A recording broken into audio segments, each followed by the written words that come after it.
Well, again, like I said, it's an honor to be able to share some information with you all and to present some data. So before I get into anything, I do want to share, this is my favorite quote of all time. So service is the rent we pay to live. It is the very purpose of life and not something that you do in your spare time. So if you were to come to the home office in Farm Credit Mid-America in Louisville, Kentucky, I don't know if y'all been to Louisville before, but if you want to come to this office, you walk past my cubicle, I have this written all over my my area, my work area. And so when you walk past my cubicle, you see all these different awards that Farm Credit has. So we got top inclusive place to work in the state of Kentucky. We have most beneficial work culture. You know, we support our young scholars, but we have an academic scholarship that we have. You know, we have a program called Growing Forward, in which that we use to break the barriers of entry for young traditional farmers, right? We even have a Forward Thinker Award, in which we do to honor some of these farmers for their extraordinary efforts that they do on their operation. You know, so we have all these different tools and resources. And like I said, we have a new program that I'll share, but that's directed for our young traditional farmers. And, you know, so Farm Credit for 106 years, they've been doing an amazing job in servicing traditional farmers. But if you look at it, what are we doing, or what opportunities, initiatives, or even programs are we creating for our small farmers? So, you know, there's a lot of area for opportunity. And like I said, this is really the mantra that I work with every single day of my life. So I feel like it's a lot of opportunity for us to further support and serve small farmers. So, you know, rural, urban, small, big, ag is ag, and we need to preserve it. We need to preserve it. So that's what I wanted to share before I got into anything. But again, my name is Marcus Tyler. I work with Farm Credit Mid-America, and my title is an Emerging Ag Business Development Manager. So from born and raised Lexington, Kentucky. It's good to get back in the state of Kentucky. I was in Virginia prior, but to be able to bring agriculture and opportunities to the people who cultivated it. So today's goals, I'm gonna be brief. I know I don't have too much time, but the first thing is to understand who Farm Credit Mid-America is. The second is to understand what a lender needs in order to make a loan decision. And then the third thing is why. Why does an essential lender need this key information to make loans? So just a quick synopsis about Farm Credit. So Farm Credit Mid-America is one of 69 different farm credit associations. So you have one in DC, you got some in South Dakota, the Carolinas, Florida, but we're one of 69 different associations. And so Farm Credit Mid-America is a $32 billion lending cooperative.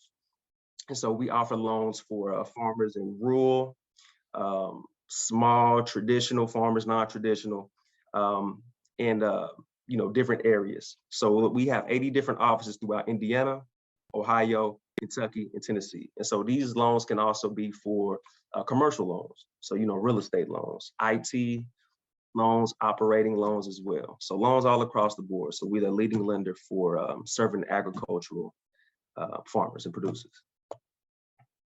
So earlier I had mentioned a program called Growing Forward. So this is our new program that we created. This was created in 2017, so it's fairly new. And what this program does is it helps break barriers of entry for young traditional farmers. So for example, you know, if you're a beginning farmer, you may have access to credit, have troubles accessing credit. You know, you may not have collateral established. You may not have credit, or this may be your first time having credit, or may not have the best credit. So these are some of the different barriers that we break down. So for example, by being a Farm Credit, a Growing Forward customer, you basically have access to tier 1 interest rates. You know, you get access to a mentor. So not only giving you funding that you're looking for, but also walking your hand or holding your hand and walking along that path with you to make sure that you not only have that funding, but you're maintaining, you know, that line of credit that you just received. So actually, Tia was able to attend our Know to Grow conference. So when you become an applicant of this Growing Forward program, you're able to attend a Know to Grow conference. And essentially at this conference, you get access to mentors, business planning, financial documents. You're able to build a network of farmers outside of your typical community. And so you're able to network, share perspectives and ideas. And so this was the first time we were able to extend that invitation outside of our customer reach, but to farmers that I had been able to develop a relationship in with this is my 6 months of working. So it was good being able to share some of our experiences and resources that we have.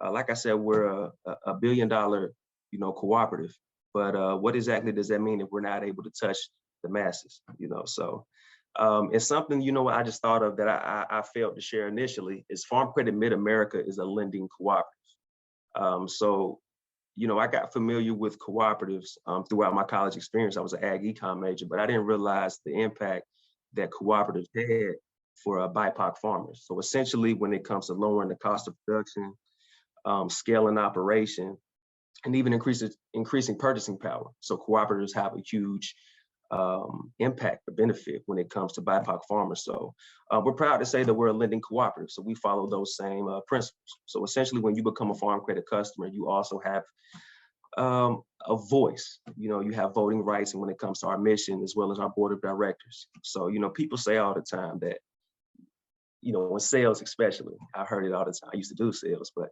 I work for you. But essentially, the success of our customers determines the success of Farm Credit Mid-America. So, we want to ensure that we're doing everything to service our customers. But I'm sorry, back again to our Going Forward program. So like I said, brand new program to break those barriers of entry. And you can see on this slide, like I said, you have a tier 1 interest rate access. You have access to our Know to Grow conference, business planning support, and you're able to establish a network, build connections with peers just outside of your local community. So just some of our requirements for the Growing Forward program. You have to be, and this is or one of these three, so you don't have to, fit into the criteria of all of them, but you have to be less than 35 years of age is one, have less than 10 years of farming experience, or your ask or request from Farm Credit has to be associated with production risk, and all asks are associated with, production risk. So those are just 3 key requirements in order to be a Growing Forward customer.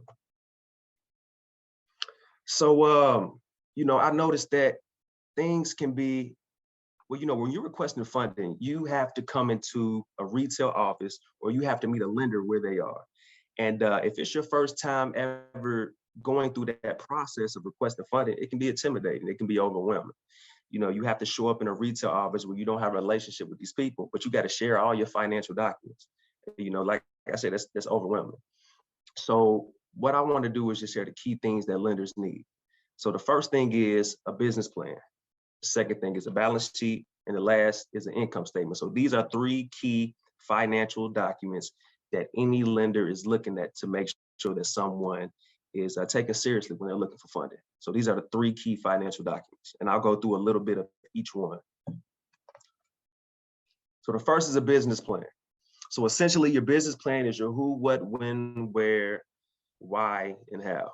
So, the first component that your business plan needs to have is a funding request. What you plan on doing with the funds. The second one is an outline of your goals and objectives. And it's best to put the outline of what you want to accomplish in your business plan through a SMART analysis. So SMART is an acronym that stands for specific, measurable, obtainable, rewarding, and timeable. So you want to make sure that you have a specific goal, specific objective. How are you going to measure that objective? Is it attainable, and in what way? And how is it going to be rewarding? So this is more of a personal thing, but what reward are you looking for? You're looking to make a profit, you're looking to feed the community, you're looking to be a source of impact for your regional food system. So what is your reward? And then the T, like I said, is how are you timing that, or in what term, in what time are you going to be able to accomplish these things? And so the last thing that is essential for a business plan to have is to give insight on your management capacity. So your record keeping, how many people that you have working with you, you have any partners established, but just to give a full, accurate depiction of what this operation looks like. So that's the first thing. You got to have a business plan. And there's tons of templates that you can look at online. And here's a resource as well, sba.gov. So elements of a good business plan, essentially any leading lender is going to look for realistic and measurable goals. Is it measurable? Is it realistic? The next one is the time and the effort that you put into a plan. So I look at it as it's not only a one-way street when you're coming in. If you're looking for funding, if you're not, maybe later down the line, you will be looking for funding, but it's not a one-way street. So don't ever look at it as a lender. All right, I got to come into this location, share my financials.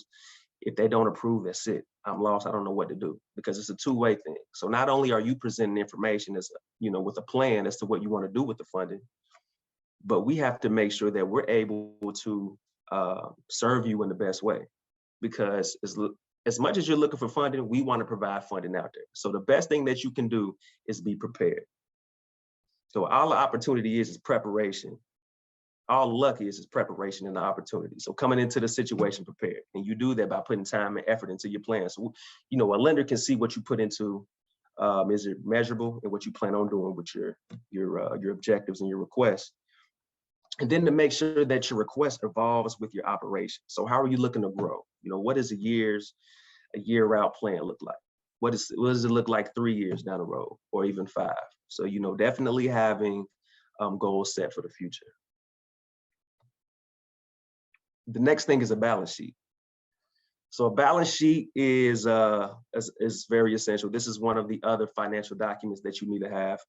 And even if you're not looking to receive funding, it's good to have a balance sheet just for your personal record. You can apply this personally.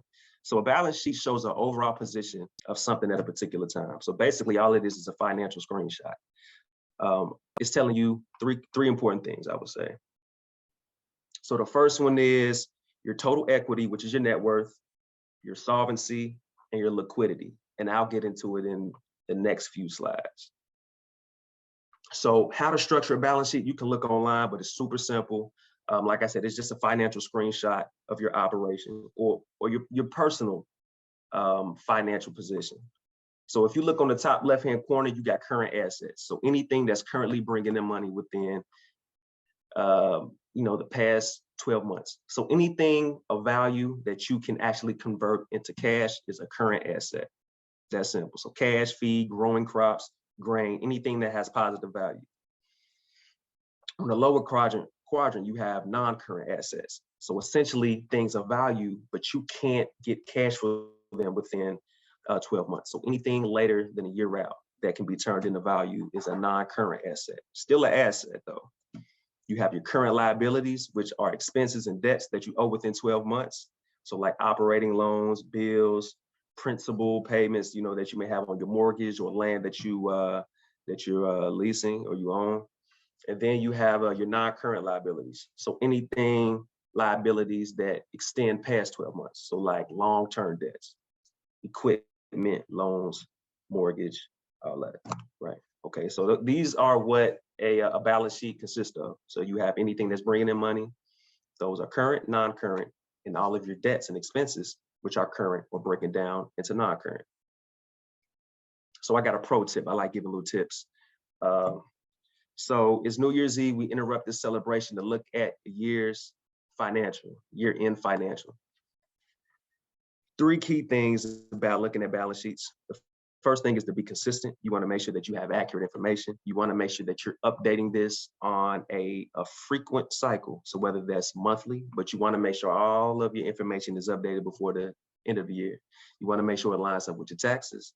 So this helps a lender like Farm Credit get the complete picture, which is an accrual, basically looking at taxes and all your financial documents, putting that picture together so we can provide the best opportunities for you. Another tip, back-to-back tips. I know it's not in my name, but basically I own it. The good, bad, and the ugly. So essentially you don't own anything that's not in your name. It's that simple. It could be your parents, it could be your brothers. You may even use it, utilize it. But if it's not in your name, then you don't own it. It's not something that you can put on your balance sheet or list that. That also falls into the second bullet. So, your lender doesn't look at it as shared assets. However, if you all both have ownership, you can split that 50-50. And also lying on your balance sheet is illegal. So you can't lie on your balance sheet and say that you own this, because it's all meant to give you the best opportunity. If you lie on it, a lender is going to find out, and then you won't be able to have a loan. You'll be looking for a loan to get bailed out of jail or prison. Hopefully no one is going to those places, but seriously, it's fraud. So you can't lie on your balance sheet. Key things on the balance sheet, like I said earlier, a reason why lenders ask for it is three things. Your equity, to know how much you're worth. Either you have a profit or you have a loss. Second is your working capital and your solvency. Working capital and solvency are just capital ratios. All that's basically doing is determining how well you can pay back the loan. You can pay back debts. So each lender has different, things that they look at, different ratios or criteria to make a loan. We are a repayment-based lender. So we look at working capital and your solvency, basically just looking at how well you can pay back a loan, also taking into account other debts or expenses that you may have. So that's why we ask for a balance sheet. It's simple as well. It's different templates you can use online, but these are three criteria of why you need a balance sheet. And as I said before, and if I'm getting close on time, I think it's 1:30. Just let me know, but if I end up going over. But total equity is your net worth, your assets minus your liabilities. Working capital is your current assets minus your current liabilities. So basically, working capital, in other words, means how well that you can handle adversity. How well can you handle the unexpected?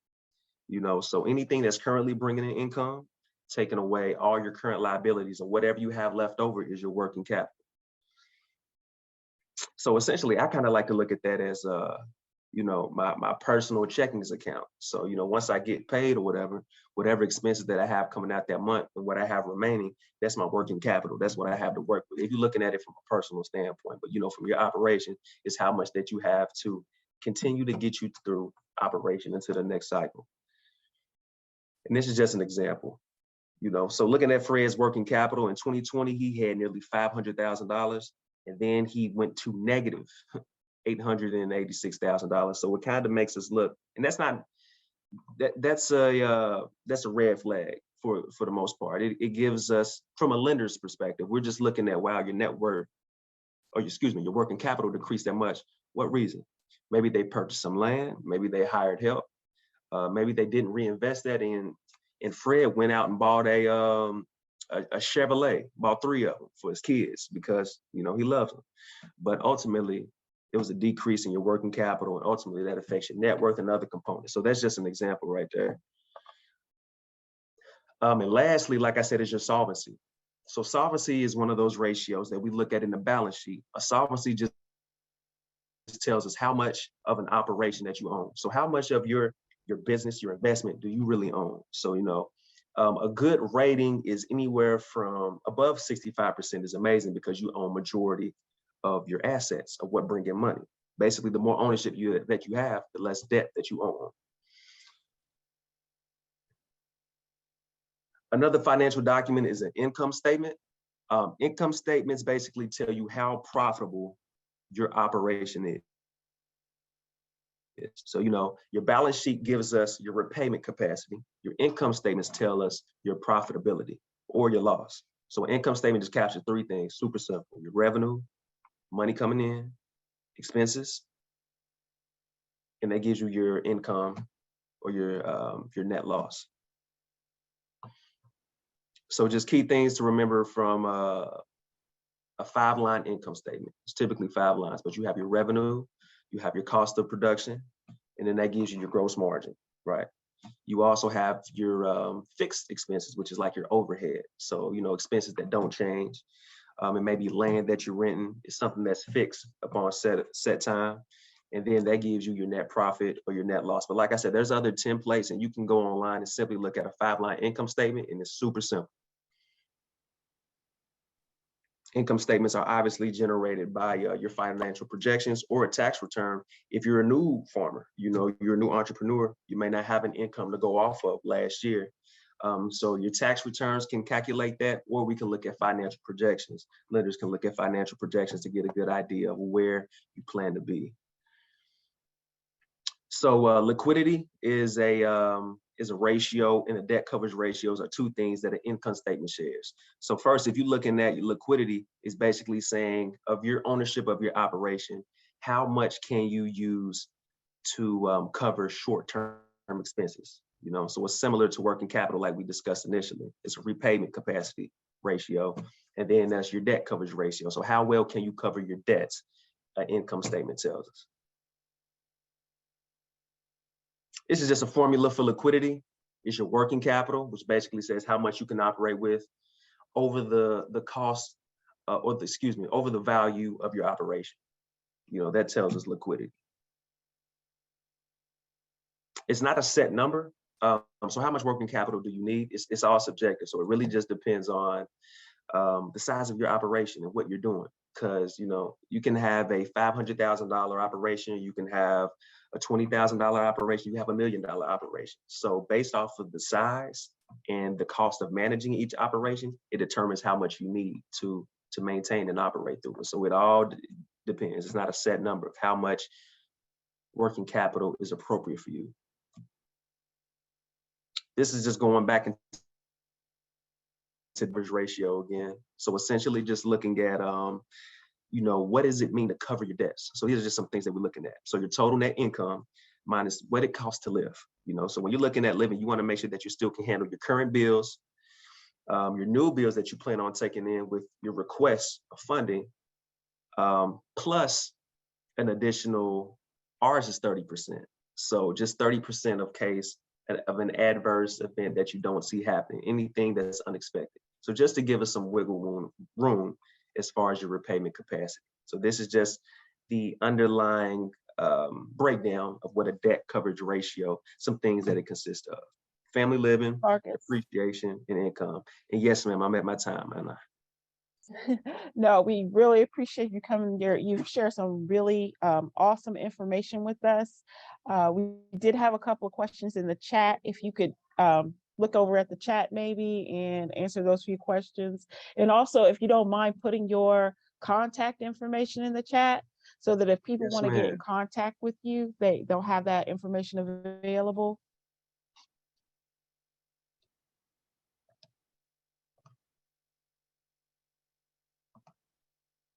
Absolutely. Would you mind? We can spend maybe 1 minute on the questions. I'll ask you what they are. I'll go ahead and ask you. Okay. Minister Aaron wanted to know if you have to fill all 3 requirements in order to enter into the Growing Forward program. So with the Growing Forward program, you just have to meet one of the requirements. You don't have to meet them all. You can have less than 10 years of farming experience. You can be under 35, or your just request can be associated with a risk. What is your production risk? So it does not have to have all 3 requirements. Okay, great. And Bernice wanted to know if Farm Credit is changing its name due to a merger with an Arkansas financial group. Yes, so currently Farm Credit Mid-America is not looking to change their name. We acquired Farm Credit Mid-South, so they do have, I think it's 3 territories or 14 in Arkansas, maybe 3 in Missouri. But for the time, currently we're looking at staying as Farm Credit Mid-America. Maybe within the year or the next year, we will fully be done with that acquisition. So we will expand in those areas. Okay, and one last question. Maya wants to know if there's a New York branch, or can she deal with the branch that you are a part of? Yeah, so each Farm Credit has a certain geography that they work in. There is a Farm Credit branch in New York. It may be Farm Credit East. I think they have some territory, or they service Connecticut, New York, and areas like that. But you can go on Farm Credit Mid-America's website. Farm Credit website. And you can type in your zip code, and it'll bring in the closest retail offices that service you. So I would just Google Farm Credit, and then you can type in your zip code, and you can see what's the closest thing to you. Great, thank you, Marcus. Can you make your slides available to us? Absolutely. I can send those to you or maybe Bethany, and then we could share that. Or if there's a list, or I can send it out. But I'll put my contact in the chat as well too. Okay, awesome. Thank you so much for coming. We really appreciate your presentation.